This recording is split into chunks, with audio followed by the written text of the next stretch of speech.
E aí, pessoal, tudo bem com vocês? Bem-vindos ao 5º episódio da websérie do Carreiras na Rua. Ao longo dos últimos episódios, nós viemos falando dessa crise que estamos atravessando e que vem desafiando a todos nós. Em poucos meses, observamos uma série de mudanças nas relações trabalhistas, tanto legais quanto comportamentais. Uma série de novas carreiras surgiram e outras vêm se modificando drasticamente. De uma forma ou de outra, estamos todos vivenciando o desafio do ambiente inesperado. Essa situação que se coloca diante de nós faz com que a gente tenha que pensar de alguma forma a nossa carreira. Mas vocês já pararam para pensar que para algumas pessoas esses desafios, essas dificuldades, elas se colocam não como uma situação de uma crise, mas como algo que faz parte de toda uma trajetória de vida? E é por isso que nesse episódio nós vamos falar sobre um tema muito relevante. A gente vai falar sobre inclusão social, porque como eu sempre digo, o objetivo do Carreiras na Rua e dessa websérie é poder compartilhar com vocês histórias reais e como que as pessoas buscam soluções e estratégias para direcionar a sua vida. Meu nome é Jaqueline Mânica e essa é a websérie Carreiras na Rua.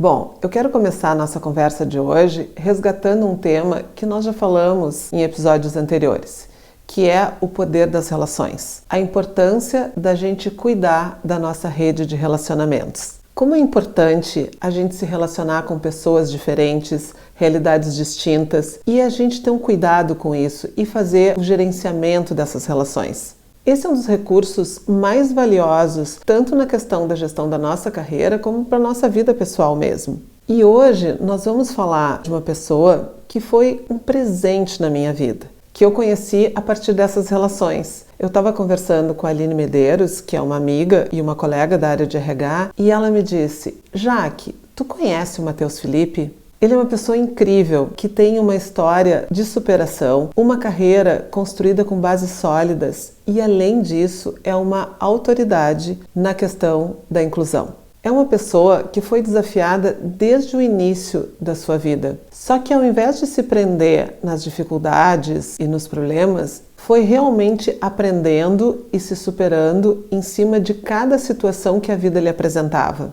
Sabe aquele conceito do lifelong learning? Aprender ao longo da vida? Aqui no Carreiras na Rua a gente fala sobre isso, não como um termo bonito, mas realmente como um estilo de vida. E é isso que a gente vai ver agora. Vamos lá conhecer um pouquinho mais a história do Matheus? Meu nome é Matheus Felipe, eu tenho 29 anos e a minha trajetória de vida ela começa com muita luta. Eu fui adotado e eu digo que a partir dali ser adotado já era uma luta, porque o fato de eu ter sido abandonado na maternidade pela minha mãe biológica fez com que eu também tivesse que lutar já desde pequenininho para conseguir uma família. E a minha família, ela não precisava ter uma criança naquele momento, até porque eles já tinham várias dificuldades, mas a minha mãe queria ter mais um filho. Eu digo que eu sou de uma família com muito amor e pouco dinheiro, e muitos anos foi assim, né? Mas eu acredito que esse amor, ele me moldou para que eu não desistisse dos meus sonhos, né? Não desistisse de mim e tivesse segurança de mim mesmo. Quando eu tinha mais ou menos 14 anos, o meu pai ficou cego. Foi um período muito difícil da nossa vida, primeiro porque a gente era ignorante na temática de como trabalhar a inclusão de uma pessoa com deficiência dentro da própria família. E segundo porque a nossa renda financeira caiu muito, né? Então naquele momento eu senti que eu precisava ajudar de alguma forma. E aí começa um pouco da minha história, que eu digo que entra o brigadeiro, e um pouco da minha carreira. O brigadeiro é um doce que eu sou apaixonado desde pequena, e eu me lembro que eu conheci muito mais o brigadeiro quando eu ia passar férias na casa de uma tia minha, e um dia ela me ensinou a fazer aquele brigadeiro. Então o fato do meu pai estar naquelas condições e a gente estar passando por um sufoco muito grande, fez com que eu lembrasse desse brigadeiro e pensasse, por que eu não vendo ele? E eu lá então com 14, 15 anos comecei a vender brigadeiro. E ele entra na minha história de uma forma muito positiva, porque além de ser um um doce que eu sou apaixonado, eu uni uma necessidade com o amor. E a partir disso eu comecei então a conhecer outras pessoas pelo brigadeiro. Eu digo que o meu doce, ele entrou em diversas famílias, desde um nascimento, um aniversário, um casamento, ele já passou por tantas festividades e ao mesmo tempo eu criei conexões tão fortes por causa dele. Eu conheci muitas pessoas por causa do brigadeiro.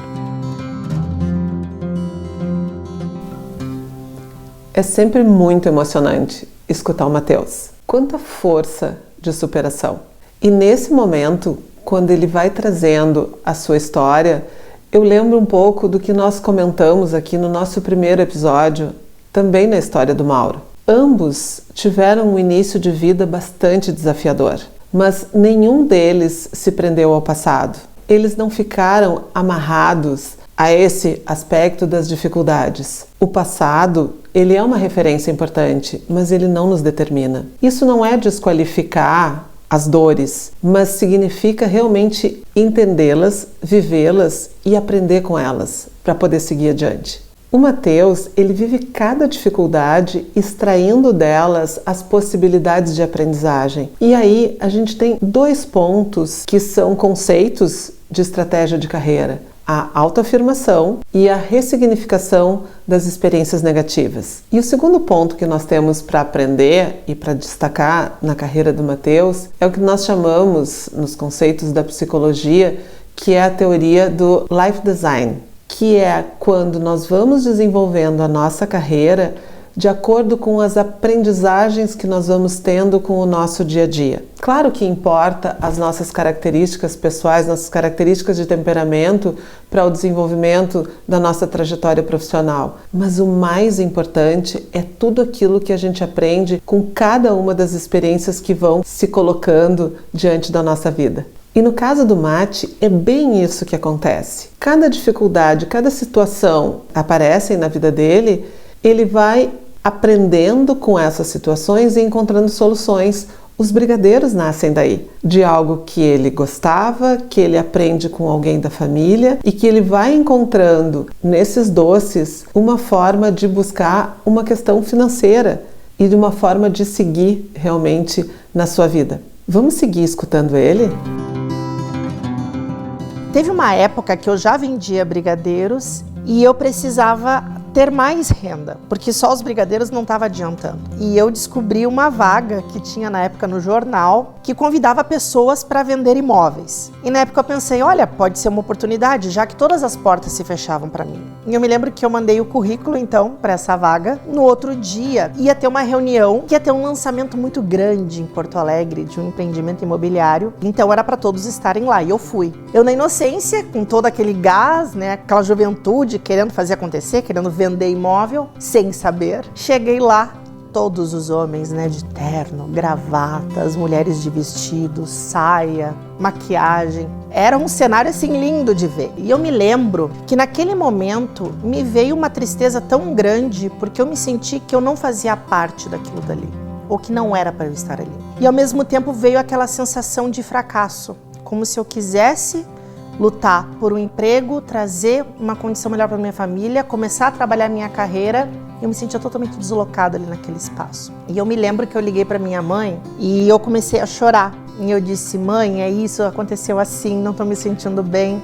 E ela chegou para mim e falou bem assim no telefone, filho, tu não precisa passar por isso. Eu sei que a gente está numa situação difícil, mas a mãe pode vender algumas cucas, tu pode continuar vendendo os brigadeiros e a gente dá um jeito. Naquele momento, por mais que eu recebia aquela acolhida de mãe, eu me sentia o total fracasso. Porque eu pensei, nossa, eu com 18 anos já achando que eu tinha que já conquistar o mundo e eu não tinha nada naquele momento. Mas eu tinha uma coisa que eu não sabia naquele momento, mas que me veio a força, que foi a fé e acreditar em mim mesmo. Eu pensei, não, eu quero crescer, eu quero vencer. E a partir disso eu comecei então a pensar em outras coisas, me aproximando de outras pessoas, conhecendo novas pessoas, continuando com o brigadeiro. E aí o tempo foi passando e eu fui ganhando alguns espaços. Eu me lembro que o brigadeiro ele me ajudou muito, inclusive, para pagar o meu cursinho pré-vestibular.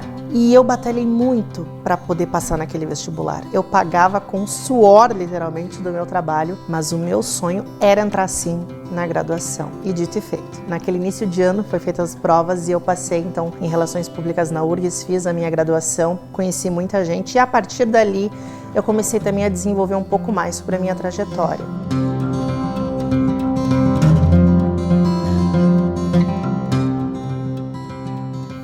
Quantas lições de vida nós conseguimos tirar ouvindo essa história, não é? O que me encanta é a doçura com que o Matheus vai trilhando a sua trajetória profissional. Na medida que ele vai vencendo as dificuldades e vai crescendo, ele vai nos presenteando com uma série de reflexões. Ele coloca o tempo inteiro o foco na solução dos problemas. Isso não significa que ele desqualifique ou que ele minimize as dificuldades, muito antes, pelo contrário. Ele trata tudo isso com muito respeito e com muito cuidado, mas ele toca a vida em frente. E o que é fantástico é que o tempo inteiro ele é coerente com os seus valores e com a maneira com que ele vive e com que ele acredita. O Matheus realmente acredita na inclusão e na diversidade como fatores que podem modificar a sociedade e os ambientes de trabalho, os ambientes onde ele convive. Aí o tempo vai passando. Eu me lembro que na época eu fui trabalhar numa empresa que era o Senac. E essa empresa ela me deu praticamente a primeira oportunidade efetiva na área que eu estava estudando na época, que era Relações Públicas. Nas primeiras semanas que eu estava no Senac, eu ia trabalhar na parte de comunicação interna e endomarketing. E como meu pai já é cego há tantos anos, eu li o jornal para ele por muito tempo. Então, como eu passei a ser os olhos do meu pai, eu já estava acostumado a perceber se, por exemplo, eu estou num local e aquele local não tem acessibilidade para o meu pai pudesse ler, eu ia questionar o que nós temos aqui de recursos acessíveis para que o meu pai possa ler. E aí eu me lembro que eu cheguei para minha gestora na época e falei bem assim, deixa eu te fazer uma pergunta. Nós temos toda semana aqui um jornal interno que é enviado por e-mail. Como é que as pessoas cegas da empresa recebem essa informação ou quem precisa de acessibilidade como Libras? E eu me lembro que ela parou, olhou para mim e disse assim, eu tenho 11 anos de coordenação aqui nessa área, já passaram tantas pessoas e ninguém nunca me fez essa pergunta. E eu quero te dizer o seguinte, se tu tem uma ideia, vai, faz e vamos fazer acontecer. E vamos ver o que vai dar.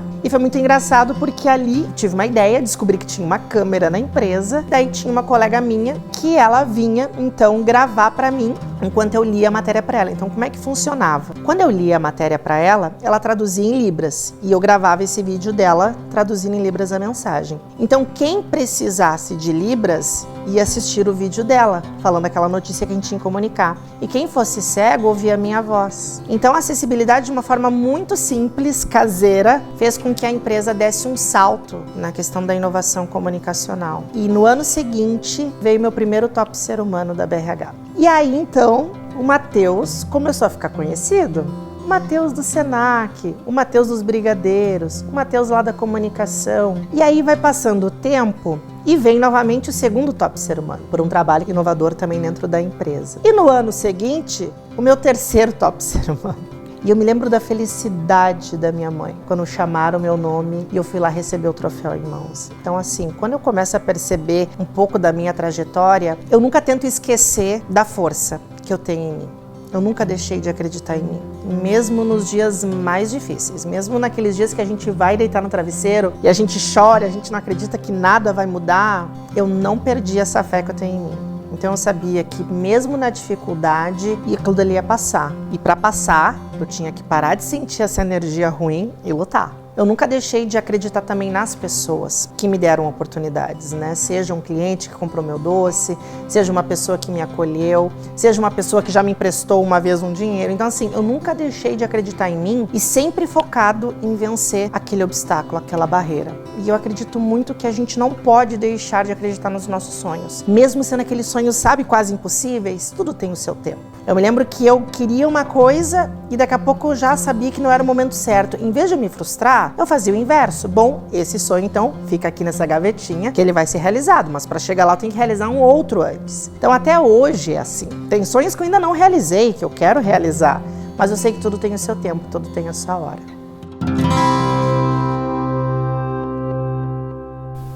Escutar o Matheus nos convida realmente a poder pensar na importância da conexão com os nossos valores, com os nossos anseios, sentimentos, com tudo aquilo que é genuíno, significativo pra gente, inclusive os nossos medos. É na medida que nós vamos entendendo e conversando com os nossos medos, com os nossos anseios, com as nossas dúvidas, é que a gente vai conseguindo se sentir verdadeiramente mais forte e nós vamos conseguindo construir soluções para os nossos desafios. Pessoal, e todos nós temos os nossos medos. Vocês sabem que meu pai, antes de falecer, ele me deixou escrito uma frase que até hoje me marca, que é: os fortes também tremem.